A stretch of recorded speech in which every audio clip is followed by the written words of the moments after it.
What does not kill me makes me stronger.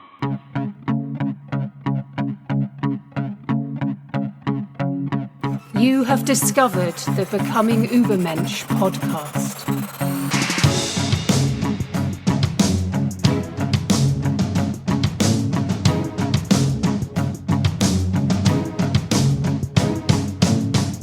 Becoming Übermensch is a resource for personal growth and transcendence based on the radical teachings of Friedrich Nietzsche.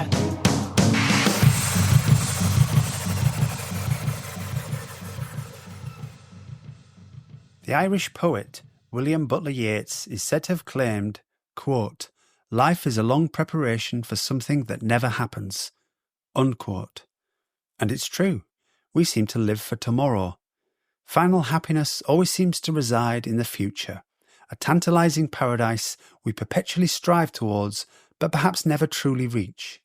This unending cycle of desire, satiation, boredom, and renewed desire led the great pessimist philosopher Arthur Schopenhauer to repudiate existence and the world. For Schopenhauer, in the absence of the possibility of a definitive state of happiness, suffering is the essential character of existence. In his youth, Schopenhauer had been Nietzsche's great philosophical hero, but as he matured and developed his own ideas, Nietzsche came to reject Schopenhauer's pessimistic defeatism in favour of something more life-affirming and, on his own terms, something more healthy. Because Schopenhauer saw existence as suffering, his moral injunction was that suffering should be eradicated wherever possible. To Nietzsche's mind, there's something suspicious, feeble, and even sick about this mawkish obsession with suffering. In Beyond Good and Evil 186, he counts Schopenhauer among those supposed masters who, quote, "still talk like children and old women," unquote. Despite this, there was still much they held in common, and in fact Nietzsche's philosophy can, to a great extent, be seen as a direct reaction to Schopenhauer's nihilistic resignation. An atheist, Schopenhauer rejected the phony consolation of an afterlife in paradise. For him there was no heaven, no Valhalla, no Isles of the Blessed, no happy terminus where all our needs are eternally fulfilled in the next world. In his estimation, the human condition is one of struggle, dissatisfaction, tedium, disappointment, pain, restlessness, and despair, punctuated only by feeble and ephemeral pleasures. Existence is a curse. The only rational recourse in the face of such a bleak reality is, if not suicide, the radical rejection of desire, that poisonous wellspring of suffering. Almost 2.5 millennia before Schopenhauer, the Buddha had arrived at the same conclusion. He too recognized the inherent dissatisfaction in the human condition, what he called dukkha, often translated as suffering or unease. He too indicted worldly desires as the cause of this suffering, their temporary gratification serving merely to mask the underlying discontent. As we've already touched on, his prescription was the same as Schopenhauer's, the practice of disciplined detachment, a renunciation of craving that could lead to liberation from the endless cycle of samsara, birth, death, and rebirth, driven by unfulfilled desires. One cannot help but be reminded of Sisyphus too, the king of Corinth from Greek myth, who was punished by Zeus for his hubris by being condemned to push a huge boulder up a steep hill forever. Every time he neared the summit, the boulder would roll back down, forcing him to begin again. This endless cycle of effort and failure provides a vivid vignette of eternal futility. It is typical of the Greek genius to provide such a sublime metaphor for the human condition. Like Sisyphus, we too find ourselves locked in the endless labour of trying to overcome dissatisfaction, only to see it continually reassert itself in new forms. That's the hedonic adaptation we've spoken about. As we've ascertained in previous shows, for Nietzsche, the rejection of desire is the rejection of life itself. To desire nothing at all, even if that were possible, is to be dead. Desire brings pain, but it's also an inherent component of joy. Nietzsche doesn't deny that desire causes suffering. It's a part of the tragic character of human existence. But if you strip away all your desires, and I mean all of them, what of you is left? We often feel victim to our desires, a slave to their insatiable demands. But for Nietzsche, we just are our desires. To want to erase all our desires is to want to erase ourselves. This indeed seems to be the Buddha's implicit goal. For Nietzsche, what is necessary is to develop a new orientation and a new relationship with desire. Therefore, it's necessary to understand desire, and that's why we've been spending so much time over previous shows analysing it, locating its wellspring, figuring out the function of its apparent insatiability. Why is dissatisfaction so ineliminable? To understand this, we need to look at it through the lens of Darwinian evolution by natural selection. Most people are aware of evolution in principle, but it's a remarkably nuanced theory and people often misunderstand some key aspects of it. I'm going to give a brief potted explanation.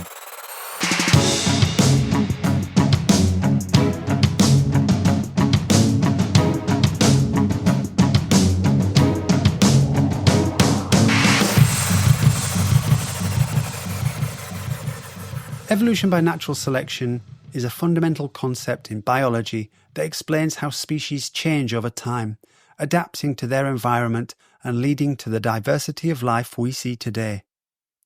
This process was first proposed by Charles Darwin in the mid-19th century, and it remains one of the most well-supported theories in modern science. At its core, natural selection is based on three key principles: variation, heritability, and differential survival and reproduction.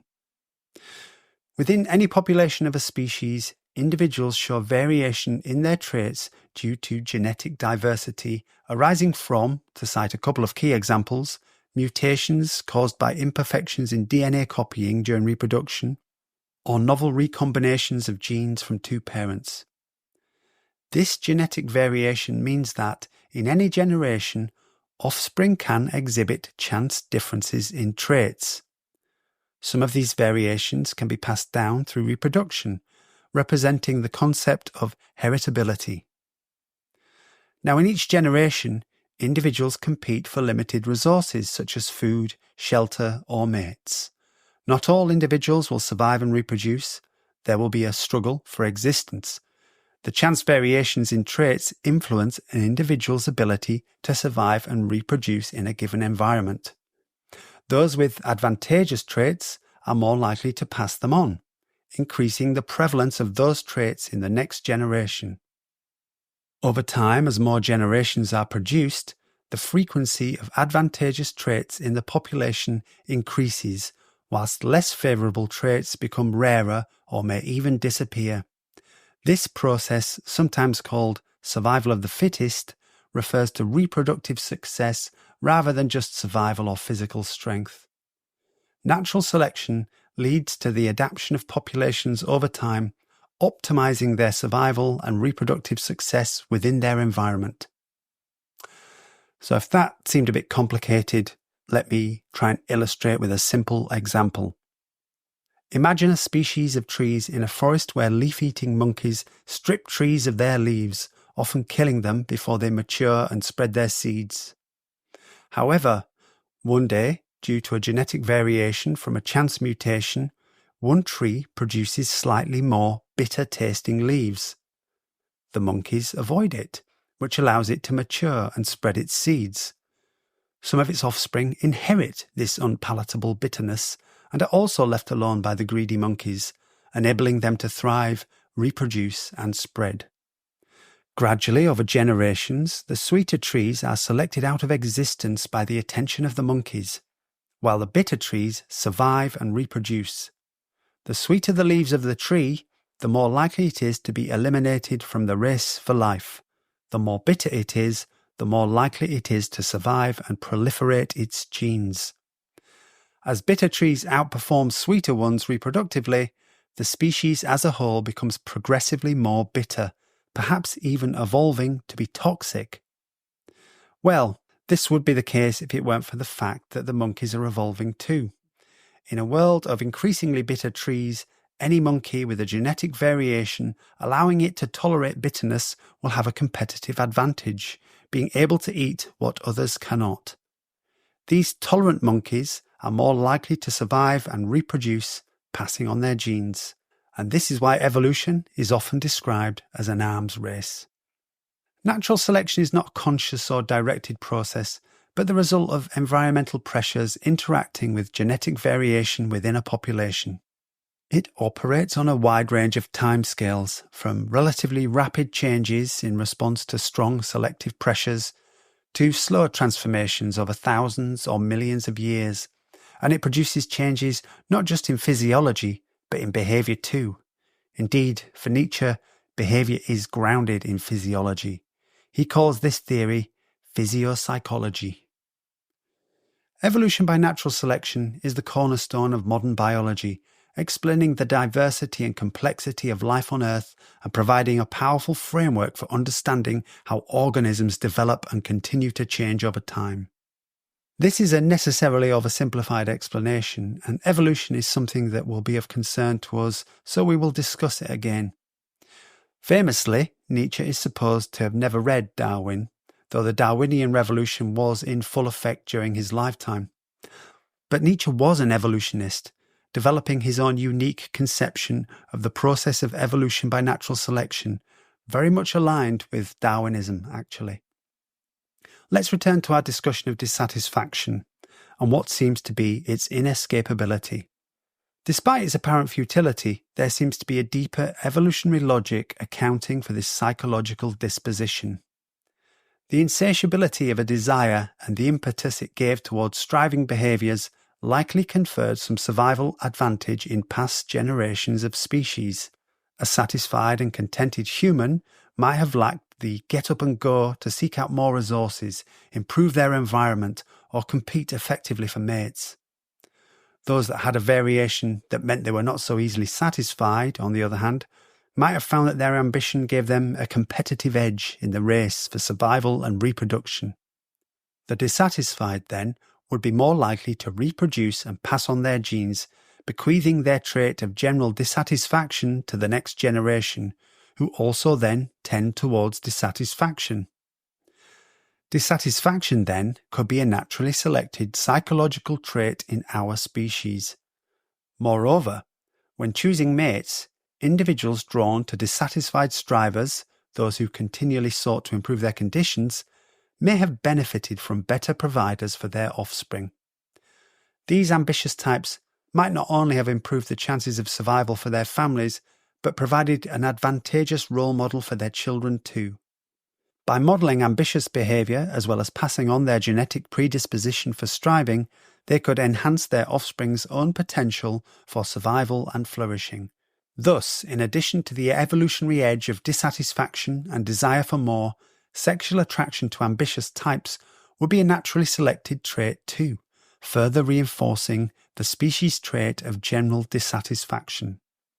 Dissatisfaction, then, serves as a kind of spur, propelling individuals, and by extension the species, towards growth, adaptation, innovation, acquisition, competition, and every kind of overcoming. It is precisely this insatiable desiring and irrepressible striving that has enabled humanity to transform its environment and secure its survival across millennia. The price we pay as a species is pervasive and irksome psychological discontent, an exasperating inheritance from our reproductively successful ancestors with their dissatisfaction and their ambition. A lot of talk of ambition here, but if it's not obvious thus far, I should say that Nietzsche does not share our contemporary obsession with productivity, career, fame, and material success. Sure, those things might be important to you, but his sights are on something higher and more transcendent. But I shan't judge anyone else's journey. As Nietzsche has Zarathustra say, quote, "This is now my way, where is yours? Thus I answered those who asked me the way, for the way does not exist." Unquote. We must all forge our own path. Are you clear on what yours might be yet?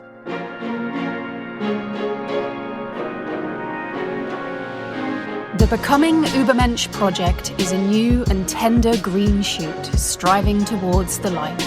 If it's going to thrive, it needs the sunshine and gentle rain of your support. If you find this material of value, help us to help you by doing a few simple things. Hit follow so you don't miss the next episode. Follow us on Instagram, TikTok, YouTube, Facebook and X. Search Becoming Übermensch, all one word. Drop us a review. We'd love to hear your feedback. And if you know people who'd get something from this podcast, please do share it with them. Your support makes all the difference and can help this project survive and flourish.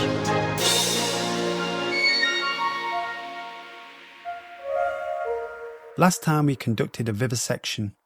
We explored the anatomy of desire and found it was comprised of 4 distinct stages: wanting, trying to get, getting, and having. Did we discover what the most fundamental drive was? The desire behind every desire? It seems we found part of the answer.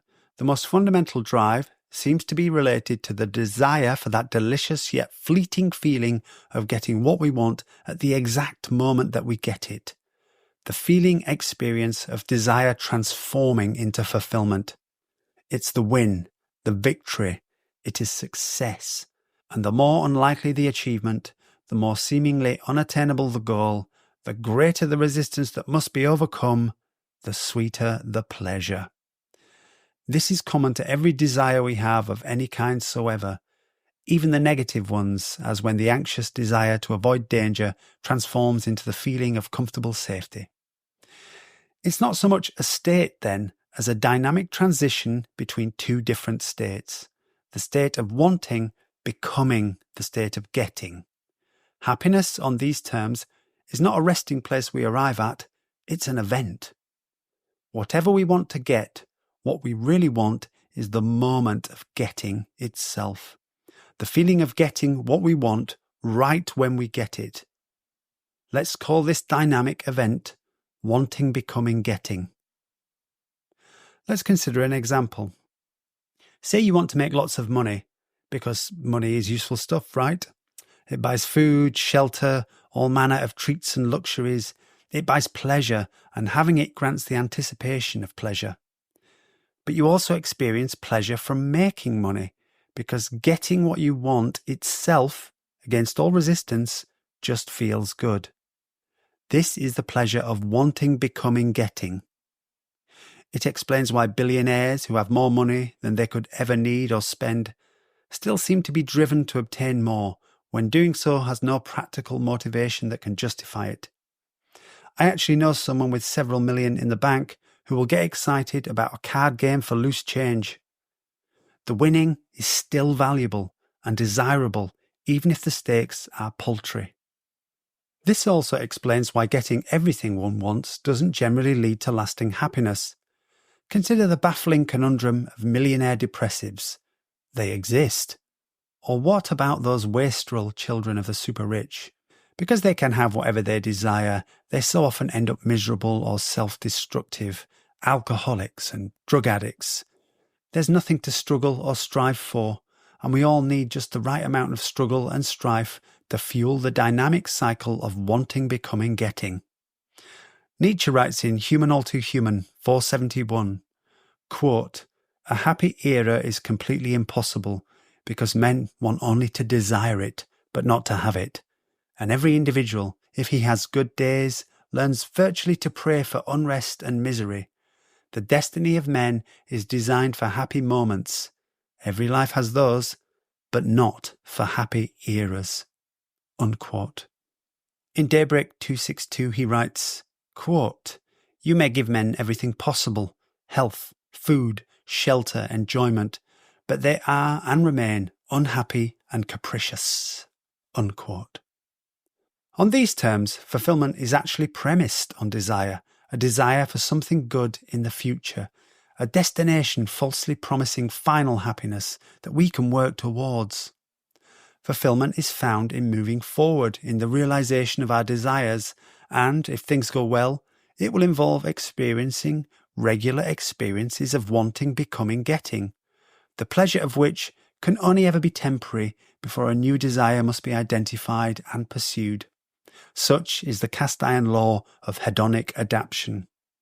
In that sense, the yearning and suffering that characterizes lacking and desiring is an essential component of the dynamic. How can you enjoy the transition from lack to satiation without the first half of that equation? Satiation depends on lack for its existence. Without lack, there can be no satiation. To maximally enjoy a good meal, you need to be hungry, right? This reminds me a great deal of the action of nicotine in smoking. Nicotine releases dopamine, which is pleasurable for sure, but one of the most marked psychoactive symptoms of nicotine addiction is the unpleasant suffering caused by withdrawal symptoms. When a nicotine-addicted smoker is compelled to have a cigarette, it's as much to alleviate the suffering of withdrawal as it is to enjoy the pleasure of smoking. In fact, it's kind of difficult to separate these two motivations. Does the smoker smoke to alleviate pain or to obtain pleasure? Well, both, I guess. But don't both these states depend on each other in a sense? Would smoking be as pleasurable to the nicotine addict if it didn't cause the horrible withdrawal symptoms which it then alleviates? Nicotine is the solution to the very problem it causes. That's almost addiction in a nutshell. When I worked in addictions, there was a nice metaphor. Taking up smoking is like deciding to carry a heavy suitcase everywhere you go just so you can enjoy the pleasurable relief of occasionally putting it down for a few minutes. Pain and pleasure are related to each other. Suffering and fulfilment are first cousins. You can see again, I hope, why Nietzsche thinks that, quote, pleasure and pain are so intertwined that whoever wants as much as possible of the one must also have as much as possible of the other, unquote. And that's from the Joyous Science 12. Setting addictions aside and thinking about our most profound desires, for Nietzsche, extraordinary triumphs require extraordinary trials. Some sort of final happiness is an illusion. Happiness is not really a place, a terminus that we can arrive at where we can down tools and put our feet up, a comfortable retirement in the sun, an end to all our struggles. This is just a mirage, a horizon that recedes even as we journey towards it. Final happiness is a fable. Note its similarity to the idea of heaven, a place of absolute happiness beyond space, time and necessity, where every need is sated and nothing ever happens.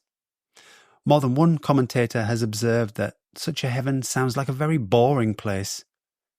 Nietzsche says happiness, quote, endures in the human imagination as the place beyond the mountains, unquote. And that's from Human All Too Human 471. I.e., it's some sort of mythical la-la land. Fulfilment, it seems, is to be found in the journey, not the destination, because every destination is just a temporary resting place before moving off once more.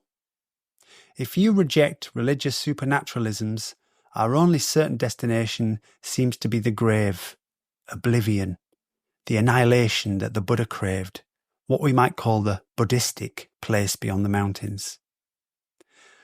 Perhaps in the end we can all be assured of eternal rest in the bosom of oblivion. In the meantime, while you're alive, as happiness is the one thing that you inescapably want and aim for, what are you going to do with your life to realise it? The wonderful Zen Buddhist teacher Alan Watts said, quote, the meaning of life is just to be alive. It is so plain and so obvious and so simple, and yet everyone rushes around in a great panic as if it were necessary to achieve something beyond themselves. Unquote. This is true and wise, but being alive inevitably involves desire. It involves wanting. Making sure your desires don't run you into the ground and sap your life of joy is important, but whatever your wants, great or small, you cannot escape wanting. So, that nagging question rears its inscrutable head again. What do you want?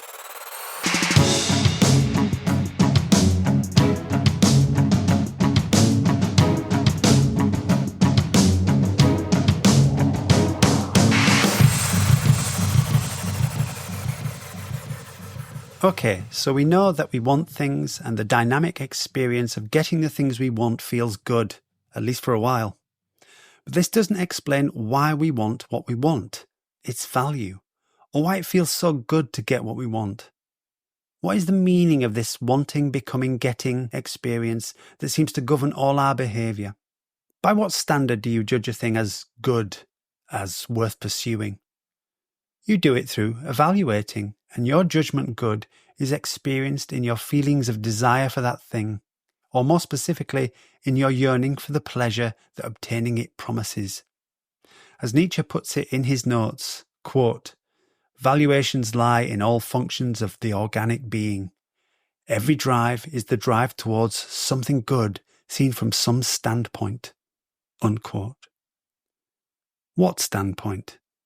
Well, essentially all our desires, evaluations, and motivations find their origins in an axiomatic imperative, one that governs all organic life: survive to reproduce.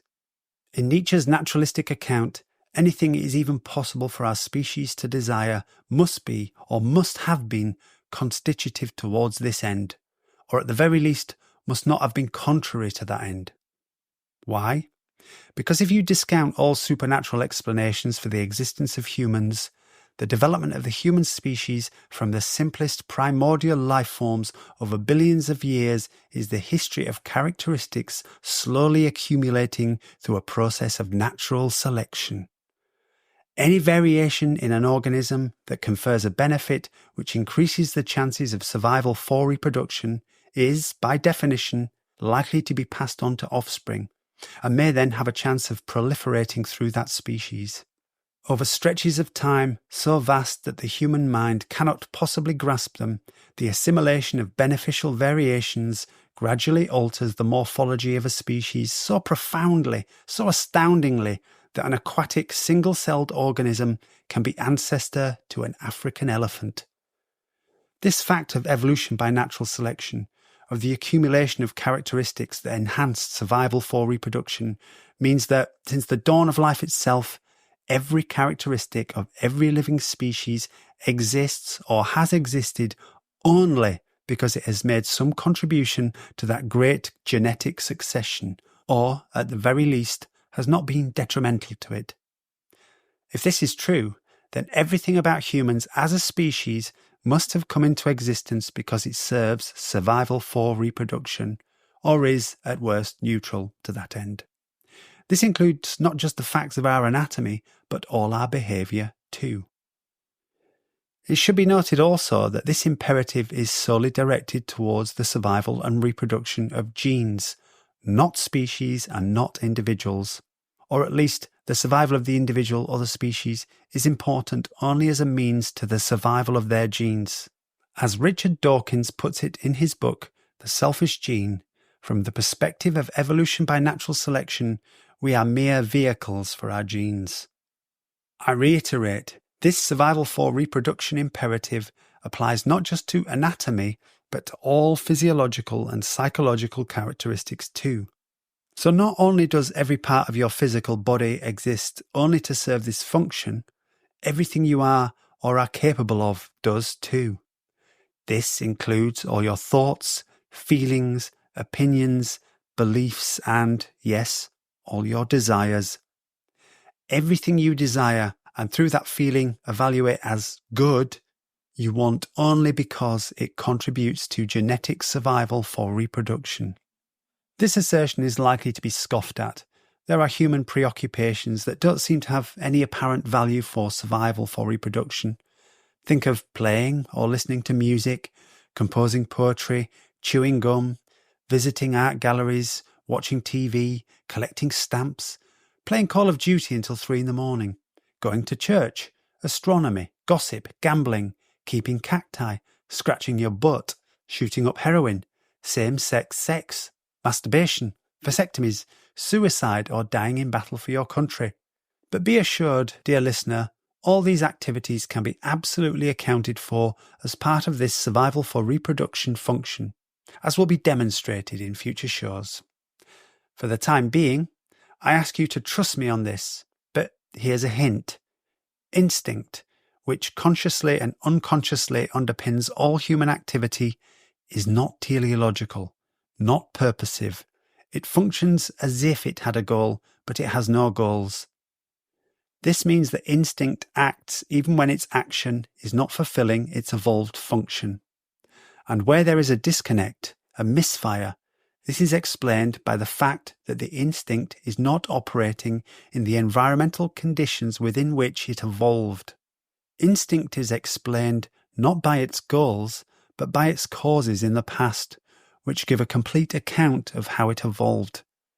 In Nietzsche's parlance, all present phenomena can be explained genealogically. Granted that this is true, that all one's motivations and desires evolved solely because they served our axiomatic imperative for life, then the pleasure you experience from a desire fulfilled can be considered the hedonic reward that evolved to positively reinforce behaviours that supported this end.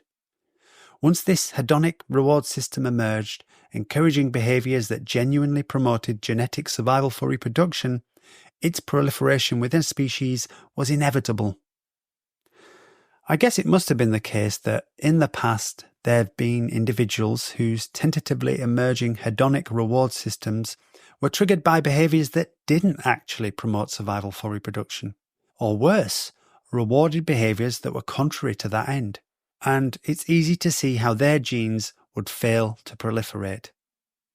Therefore, as contemporary humans are demonstrably the product of successful genes, our hedonic reward systems must have contributed to survival for reproduction in the past. And with that, let's turn to this week's music choice. Nietzsche is the philosopher of music, of dancing, of art, of the aesthetic, of feeling, and so I recommend a track every week that reflects the emotions of this Becoming Übermensch project, at least as I see them. I invite you to have your own feeling experience, framed within the project we're exploring, whilst listening to Familiar Feeling by Moloko. I just love this track's upbeat urgency and its erotic connotations. And I also love the line, "Love in all its entirety is no less than we deserve." You will discover just how Dionysian that sentiment is at some point. Links in the show's description as usual. Enjoy. Do share your thoughts on how this track made you feel. I'd be really interested in hearing about your impressions. It's easy to understand how motivating desires for behaviours like sex, eating, drinking, resting, avoiding predators and nurturing children, reinforced by the hedonic reward system, promoted survival for reproduction in early humans. Fulfilling these desires felt good, and so merely being led unquestioningly by their good and bad feelings, our ancestors actively promoted survival for flourishing for their genes. This is what it is to be steered by instinct, just like any animal, or what Nietzsche refers to as first nature. Instinct communicates through bodily feelings of evaluation. Hunger, thirst, fatigue, sexual attraction, fury, fear, love, need for social acceptance, the desire for status, etc., etc. Essentially, a spectrum of feelings with opposite poles that constitute desire at one end and aversion at the other. A yes to this and a no to that. Some of these motivating desires provide their hedonic reward as immediate sensual pleasure. Eating is enjoyable. Food we want to eat tastes good. The physical sensations of sex are usually highly enjoyable too. Resting when tired provides pleasurable relief. But some of these motivating desires furnish a less sensual, more psychological form of satisfaction. For example, forming a friendship, frightening intruders out of one's tribal territory, or caring for one's children. These behaviours contribute to survival for reproduction, but the pleasure, though still physiological, is more abstract, felt a little more in the mind than in the body. More refined, we might say. Sugar tastes sweet, and a lingering glance from someone you're attracted to is sweet as well. But the first is a more physical form of sensuality, the latter a more psychological one. This may help us understand how the wanting, becoming, getting hedonic mechanism could evolve, because here we have desire that appears to be completely abstracted away from any animal satisfactions, or indeed any specific practical function. It is not the psychological motivation to fulfill this or that desire, but the motivation to fulfill any desire, and the harder it is to fulfill, provided there's some chance that it can be fulfilled, the better. This is because the pleasurable reward is commensurate with the difficulty of the achievement. To illustrate, imagine you are awarded a medal for winning a foot race against a field of average runners, probably not too disagreeable an experience. Now imagine you are awarded that very same medal for winning the same foot race against a field of competitors comprising the best runners in your community. Not only this, but you're recovering from an injury that had put your participation into question. Not only this, but the crowds watching the race have turned out to support the other runners, having written you off as an also-ran. Not only this, you stumble and fall at the start of the race and have to dramatically make up some significant ground to win. It's exactly the same medal being awarded in both cases. Which victory is more gratifying to you? Now obviously, it isn't about the medal at all. It's not even about the achievement, the acclaim, or your dominance over the other competitors, though this is assuredly no small part of your pleasure. It's about the magnitude of the overcoming that was required of you to pull off this victory. What, you ask yourself, does this extraordinary triumph say about me? The drive for wanting, becoming, getting is not tied to any specific behaviours that directly promote survival for flourishing, but can apply itself flexibly to any and all of them. It functions as a meta-drive, a higher-order motivation that operates above and beyond more practical drives. In life, you want to get specific things for real practical purposes, but you also want to get just for the sake of the feeling experience of wanting, becoming, getting. To conceive of this wanting, becoming, getting meta-drive, imagine a lawyer representing a whole range of clients. Some are suing, some are being sued. These clients are the practical, motivated desires, hunger, thirst, libido, desire for acceptance, status, safety, etc., etc. They want to win their cases. Now their lawyer is the meta-drive, the pure and abstract appetite of wanting, becoming, getting. She may be invested in the fortunes of her clients and care about their struggles. Indeed, as their representative, she cannot even have the opportunity of getting what she wants, of winning, without them. But principally, perhaps even exclusively, she's trying to win the cases for her own gratification, the pleasure that comes from winning itself. She is so enamoured of winning that she may even take on the cases of clients with spurious or fabricated lawsuits, so long as there's the chance that she can enjoy the excitement of a hard-fought victory. She may, and this is another thought for you to ruminate upon, she may even take on the case of one of her clients against the others, or even side against all of them for the thrill of overcoming her own clients. So intoxicated is she by the heady draught of mastery. Now, imagine the lawyer and her clients all live in your brain. Your drives, the desires for specific things, and the wanting, becoming, getting meta-drive, the desire to get what you want, whatever that is, all evolved as means towards survival for reproduction. The great advantage of the wanting, becoming, getting meta-drive was that it was more flexible, more versatile, and more plastic than the more grounded, appetitive, and immediately practical motivated desires. For complex animals like humans living complicated existences, the irrepressible desire to overcome and prevail, thereby securing resources, advantages, and dominance in any situation that one might be faced with, provides an invaluable competitive edge. While the utility of this drive is general, it still tenaciously directs individuals' behaviour towards practical problem solving, striving, and overcoming challenges, including, and perhaps especially, outcompeting others. Yes, there is a strongly competitive tendency in wanting, becoming, getting, because any and all success in human survival for reproduction is necessarily a social matter. After all, one can only reproduce with members of one's own species. This then introduces two critical dynamics. Firstly, individuals must compete with others to secure opportunities for reproduction, and a strong wanting, becoming, getting drive can be a hugely advantageous asset in this most frenzied of high-stakes contests. Not least because, secondly, individuals must appeal to potential mates by displaying traits that are attractive, and these traits, whether physical, behavioural or social, are precisely those that maximise genetic survival for reproduction. And Nietzsche writes as much in his notes. Wanting, becoming, getting means, quote, more and better and faster and more often, unquote.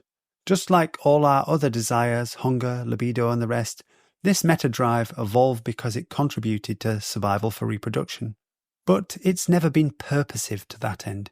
It does not aim at it. Again, just like the other drives, the only thing it aims at is its own satisfaction. Consider that an animal does not eat for the conscious purpose of nourishing itself. It eats because it feels good and satisfies the ache of hunger. Nor does it engage in sexual activity for the conscious purpose of reproduction. It engages in sex because it feels good to fulfill that urge. And the same can be said for we humans most of the time. Remember our friend Hume? Reason is a slave to the passions. Purposiveness only enters the human arena when a blind instinctive desire presses its slave, reason, into service as a means to realizing its own designs. You are not a thinking creature wrestling with some instincts. You are all instinct, with a rational servitor that does its bidding unconditionally and completely. As Nietzsche says in Beyond Good and Evil 192, quote, reason is only a tool, unquote. This will be proved to you. No animal has a more developed wanting, becoming, getting drive as the human does.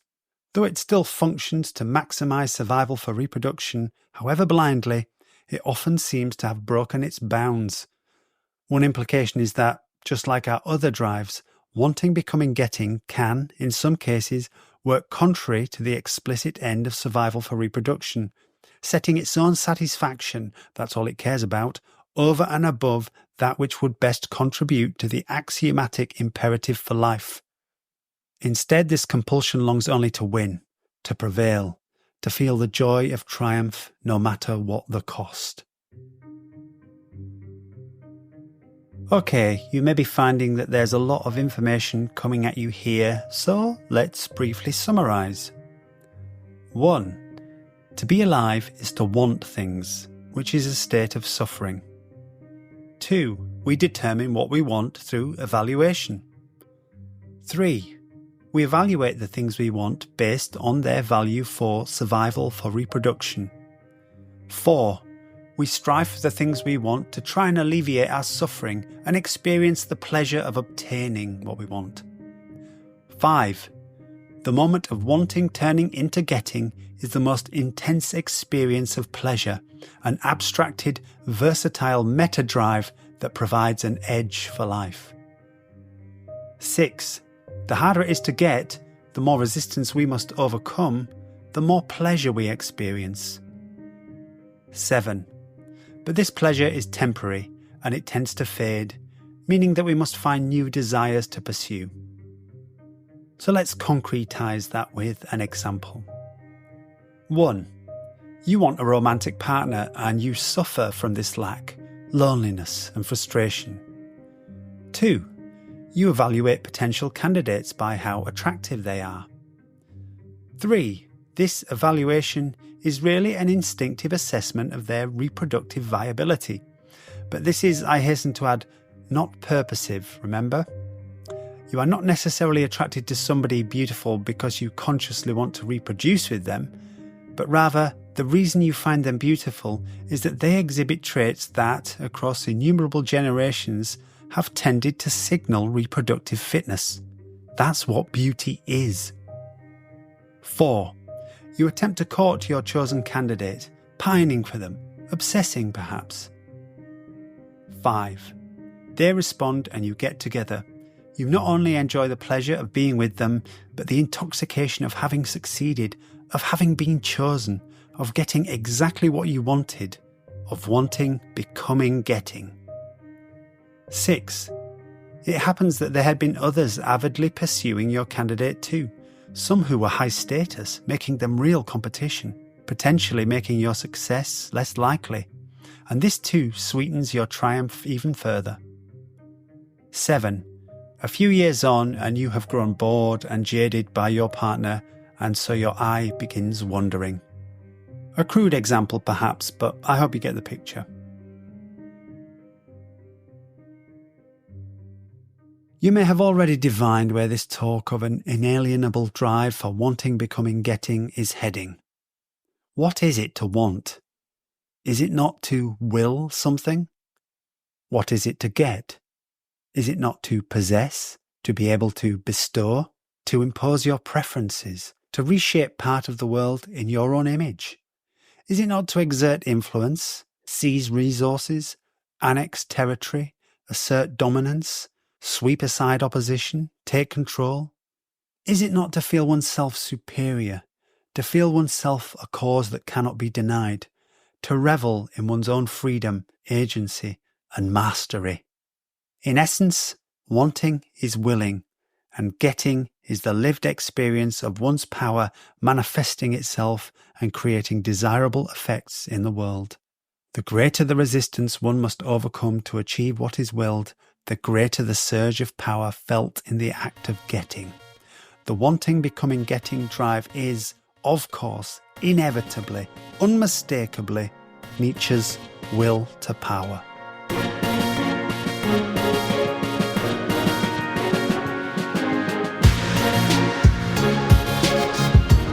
Next week, we will begin to unpack Nietzsche's psychological concept of the will to power, exploring the extraordinary breadth of its compass and learning how we can best manage and leverage our own will to power to enrich our lives. Don't forget, if you like the podcast, please do like, follow, subscribe, comment, review, and all that good stuff. It makes a huge difference to the sustainability of this enterprise. If you like it, support it in whatever way you can. So that said, join me next time for episode 9, Nietzsche's Will to Power Unpacked. Until then, live dangerously.